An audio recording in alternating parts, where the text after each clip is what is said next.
Hello everyone, welcome to the class. जैसे कि हमने बुद्धिज़्म डिस्कस किया था लास्ट क्लास में, तो आज हम उसी को कंटिन्यू करेंगे। लास्ट की क्लास में हमने डिस्कस किया था बुद्ध की लाइफ के बारे में एंड कुछ डॉक्ट्रिन्स डिस्कस किए थे एंड कुछ नोबल ट्रूथ्स डिस्कस किए थे। तो आज की क्लास में हम डिस्कस करेंगे अष्टांगिका मार्ग के बारे में। देन हम डिस्कस करेंगे मध्यमिका मार्ग के बारे में, फिर कुछ टीचिंग्स डिस्कस करेंगे, फिर थ्री रत्नास के बारे में पढ़ेंगे एंड बुद्धिस्ट काउंसिल के बारे में पढ़ेंगे। चलिए स्टार्ट करते हैं आज की क्लास। तो सबसे पहले अष्टांगिका मार्ग की बात करें तो इसको हम इंग्लिश में 8-fold पाथ भी बोलते हैं। इसमें ज़्यादा क्या डिस्कस किया हुआ है, इसमें बताया हुआ है हमें क्या चीज़ें नहीं सीखनी है रादर देन लर्निंग। हमें क्या चीज़ें नहीं सीखनी है उस पर ज़्यादा फोकस करना है, ना कि हमें क्या क्या सीखना है, क्योंकि लाइफ में तो चीज़ों का बहुत सारा भंडार है। हमें पता होना चाहिए कि क्या चीज़ें हमारे लिए इम्पॉर्टेंट है, क्या चीज़ें सीखनी है और क्या चीज़ें नहीं सीखनी है। तो इसी में यही बताया गया है। इसमें क्या है, टोटल 8 इंटरकनेक्टेड एक्टिविटीज़ हैं जिसके थ्रू पता चलता है कि इंसान निर्वाण की प्राप्ति कैसे कर सकता है, अच्छे पाथ पे कैसे चल सकता है। पहला डिस्कस करते हैं हम। पहला मार्ग क्या था, राइट विजन। हमें अंडरस्टैंड करना है कि नेचर क्या है, रियलिटी का, रियलिटी को हमने अंडरस्टैंड करना है और ट्रांसफॉर्मेशन के रास्ते पे चलना है। मतलब अपनी नज़र जो है वो राइट रखनी है, अपना जो रास्ता है वो सही चुनना है। सेकंड था राइट थॉट और एटीट्यूड। इसमें क्या बताया गया है कि हमें इमोशनल इंटेलिजेंस रखनी है, ना कि इमोशनल फूल बनना है। और हमें कोई भी बात जो है, कोई भी काम जो है वो लव एंड कंपैशन से करना है, ना कि वायलेंस करके। थर्ड था राइट और होल स्पीच। इसमें क्या बताया गया है कि हमें हमेशा सच के रास्ते पे चलना है, अपनी थिंकिंग को क्लियर रखना है एंड अपलिफ्ट और अनहार्मफुल कम्युनिकेशन करनी है, जिससे लोग जो हैं वो अपलिफ्ट हों, हम भी अपनी लाइफ में अपलिफ्ट हों। और ऐसी कम्युनिकेशन करनी है, ऐसी बातचीत करनी है जिससे हम किसी को हार्म ना कर सकें। देन फोर्थ जो है वो था राइट और इंटीग्रल स्पीच। इसमें क्या बताया गया हुआ है, एथिकल फाउंडेशन ऑफ लाइफ। मतलब किसी को एक्सप्लॉइट नहीं करना है, हमने अपने आप को भी एक्सप्लॉइट नहीं करना है, ना ही किसी को एक्सप्लॉइट करना है।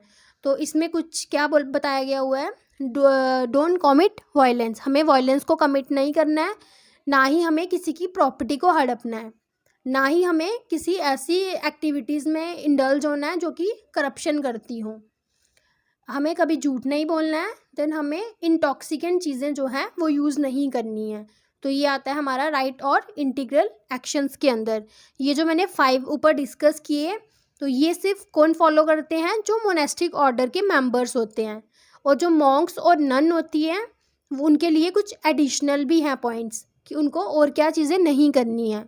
जो मॉन्क्स और नन होते हैं उनको मिड डे के बाद खाना भी नहीं खाना है, उनको किसी भी एंटरटेनमेंट वाली चीज़ों से दूर रहना है, ना ही उनको ऑर्नामेंट्स वियर करने हैं।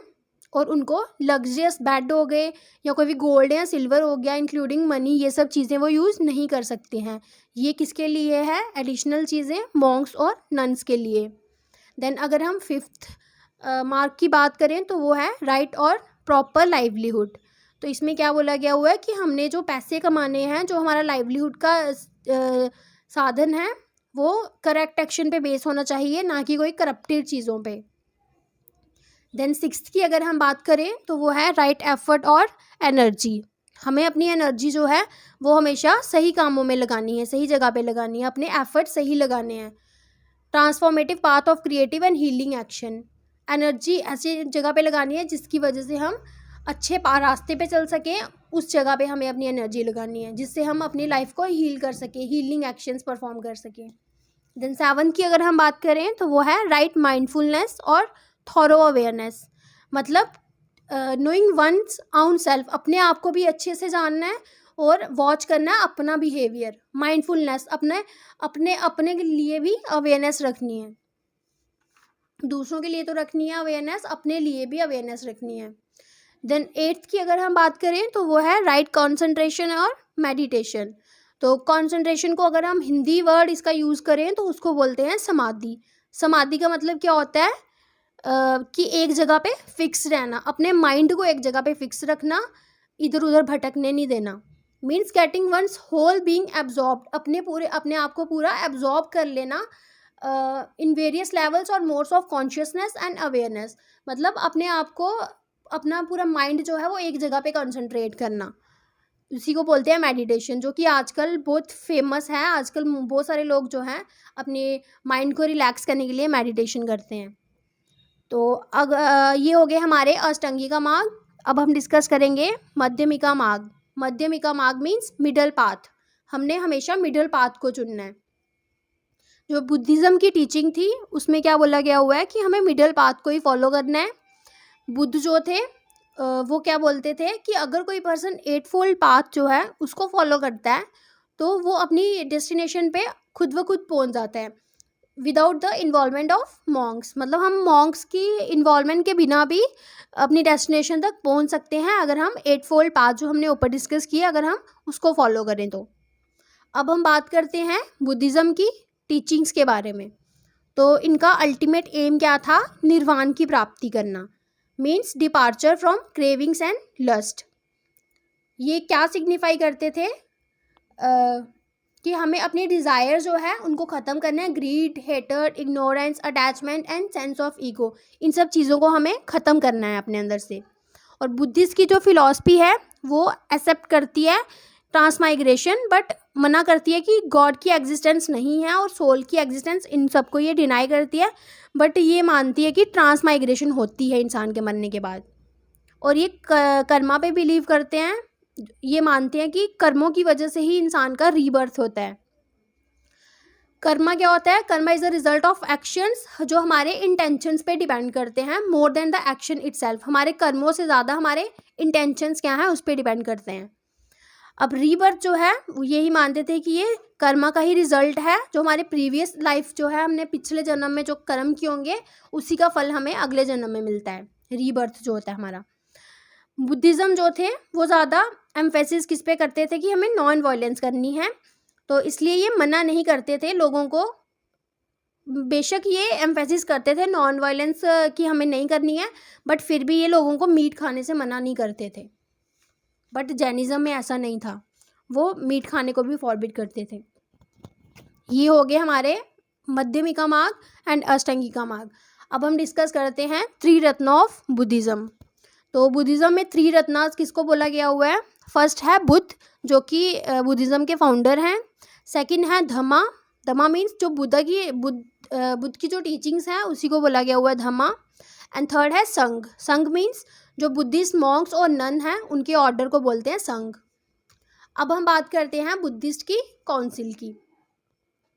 बुद्धिस्ट की टोटल 4 काउंसिल्स हुई थी। फर्स्ट काउंसिल जो थी वो फर्स्ट BC में हुई थी। एंड कहाँ पे हुई थी? वो राजगृह में हुई थी। उसको प्रिसाइड किया था महाकश्यपा ने। एंड वहाँ के उस टाइम पे किंग कौन थे? अजातशत्रु। एंड अगर हम बात करें कि फर्स्ट वाली काउंसिल का ऑब्जेक्टिव क्या था, तो ऑब्जेक्टिव था बुद्ध की जो टीचिंग्स थी उसको प्रिजर्व करना है, जो कि डिफरेंट पिटाकास, जिसको बास्केट्स भी बोलते हैं, उनमें डिवाइड की गई हुई थी। तो इसका यही मोटिव था कि इसको प्रिजर्व करके रखना है टीचिंग्स को। अब सेकंड की बात करें अगर हम, तो सेकंड बुद्धिस्ट काउंसिल जो थी वो वैशाली में हुई थी। और वो कहाँ हुई थी? वो किसने प्रिसाइड की थी? सबाकामी ने। और उस टाइम पे किंग कौन थे? काल अशोक। तो अगर हम बात करें सेकंड बुद्धिस्ट काउंसिल की, तो उनका ऑब्जेक्टिव क्या था कि जो डिस्प्यूटेड 10 पॉइंट्स थे विनय पिटका के अंदर उसको डिस्कस करना। और इसी टाइम पे क्या हुआ था? फर्स्ट मेजर स्प्लिट हुआ था जिसमें डिवाइड हो गए थे जो बुद्धिस्ट थे 2 ग्रुप्स में, एक तो थेरावाड़ा और दूसरा महासंघिकास। अगर हम बात करें थर्ड बुद्धिस्ट काउंसिल की, तो वो हुई थी पाटलिपुत्रा में। पाटलिपुत्रा में हुई थी और इसको प्रिसाइड किया था मुखालीपुत्र तीसरा ने। एंड उस टाइम पे किंग कौन थे? अशोक। इसका ऑब्जेक्टिव क्या था कि प्यूरिफाई करना बुद्धिज़्म को फ्रॉम अपॉर्चुनिस्टिक फैक्शन से एंड करप्शन इन द संघ, क्योंकि उस टाइम संघ में करप्शन होना भी स्टार्ट हो गई थी। तो इसी को प्यूरिफाई करने के लिए थर्ड बुद्धिस्ट काउंसिल करवाई गई थी अशोका के द्वारा। अगर हम बात करें फोर्थ बुद्धिस्ट काउंसिल की, तो वो हुई थी कुंडलवान कश्मीर में। एंड इसको प्रिसाइड करवाया था अश्वघोषा एंड वाशुमित्रा शुंगा ने। एंड उस टाइम पे किंग कौन थे? कनिष्क। इसका ऑब्जेक्टिव क्या था? इसमें क्या हुआ था? बुद्धिज़्म जो थे वो 2 सेक्ट्स में डिवाइड हो गए थे, एक तो महायान और दूसरा हिनयान। जो महायान बुद्धिज़्म थे वो फॉलो करते थे आइडल वर्शिपिंग को एंड और भी रिचुअल्स वगैरह उसको फॉलो करते थे। बट जो हिनायान थे वो बुद्धिज़्म की ओरिजिनल टीचिंग्स को फॉलो करते थे। तो अगर हम बुद्धिस्ट लिटरेचर की बात करें तो बुद्धिस्ट लिटरेचर 2 टाइप्स में डिवाइड थे। फर्स्ट वन इज़ कैनोनिकल, जिसमें कि जो बुद्धा ने एक्चुअल वर्ड्स बोले हैं उसको डिस्कस किया हुआ है, एंड सेकंड है नॉन कैनोनिकल। उसमें क्या है, उसमें कुछ ऑब्जर्वेशंस हैं, कमेंट्रीज हैं जो कैनोनिकल टेक्स्ट हैं उनके ऊपर, कुछ कोट्स के ऊपर, कुछ डेफिनेशंस के ऊपर, हिस्टोरिकल इन्फॉर्मेशन, ये सब चीज़ें हैं। और कैनोनिकल जो है उसमें कौन कौन से हैं important literatures, Sutta Pitaka, Vinaya Pitaka and Abhidhamma Pitaka. तो नेक्स्ट हम बात करते हैं इम्पॉर्टेंट बुद्धिस्ट राइटर्स की। तो इम्पॉर्टेंट बुद्धिस्ट राइटर्स जो थे कौन कौन से हैं, फर्स्ट वन इज़ अश्वघोष, second one is Nagarjuna, third one is Asanga and Vasubandhu, fourth is Buddhaghosha, fifth is Dignaga and sixth is Dharmakirti. तो ये इम्पॉर्टेंट बुद्धिस्ट राइटर्स थे। अगर हम बुद्धिस्ट आर्किटेक्चर की बात करें तो अजंता केव्स जो हैं वो उसी टाइम पे बनाई गई थी जिस टाइम बुद्धिज़्म को फॉलो किया जाता था। बोध गया जो है उस टाइम पे बनाया गया हुआ है, Mahabodhi temple and Nalanda university. तो ये चारों आर्किटेक्चर बुद्धिस्ट आर्किटेक्चर को फॉलो करते हैं, बुद्धिज़्म को फॉलो करते थे उस टाइम पे ये आर्किटेक्चर सारे बनवाए गए थे। अब हम बात करते हैं 8 ग्रेट बोधिसत्वास की। तो 8 ग्रेट बोधिसत्वास क्या क्या थे उस टाइम पे, one is Manjushri, second is Avalokiteshvara, third is Vajrapani, fourth is Kshitigarbha, fifth is Akashagarbha, sixth is Samantabhadra, seventh is Sarvanivarana and eighth is Maitreya. हमने ये सब कुछ तो डिस्कस कर लिया। अब हम डिस्कस करते हैं कि रीज़न क्या थे बुद्धिज़्म के डिक्लाइन होने के। फर्स्ट रीज़न तो था कि उस टाइम पे बुद्धिस्ट संघ जो थे उसमें करप्शन आना स्टार्ट हो गया था, वो गिफ्ट लेना स्टार्ट हो गए थे, लग्जरियस चीज़ें यूज़ करना स्टार्ट हो गए थे, इन्जॉयमेंट करना स्टार्ट हो गए थे, जो कि इनके रिलीजन में बिल्कुल मना था। सेकंड, जो बुद्धिस्ट में डिविजन्स होना स्टार्ट हो गई थी, उसकी वजह से भी ऐसा हुआ था। थर्ड, इन्होंने पहले जब बुद्धिज़्म को फॉलो करना लोगों ने स्टार्ट किया था उस टाइम पे क्यों फॉलो किया था लोगों ने, क्योंकि ये पाली लैंग्वेज को यूज़ करते थे जो कि सबको ईजिली अंडरस्टूड होती थी। बट धीरे धीरे जब इन्होंने संस्कृत का यूज़ करना स्टार्ट कर दिया तो उसकी वजह से भी डिक्लाइन होना स्टार्ट हुआ। Fourth one is idol worshipping. अब जब बुद्धिस्ट स्टार्टिंग में फॉलो करना लोगों ने स्टार्ट किया था उस टाइम पे ये रिचुअल्स को नहीं मानते थे, आइडल वर्शिपिंग नहीं करते थे। बट धीरे धीरे जब इनमें डिवीज़न होना स्टार्ट हो गई तो इन्होंने आइडल वर्शिपिंग भी स्टार्ट कर दी। तो ये भी एक रीज़न था इनके डिक्लाइन होने का। और फिफ्थ रीज़न क्या है, जब मुस्लिम्स का इन्वेजन होना स्टार्ट हो गया तो तब भी ये रिलीजन जो था डिक्लाइन होना स्टार्ट हो गया। तो ये था बुद्धिज़्म के बारे में, हमने सारा कुछ डिस्कस कर लिया।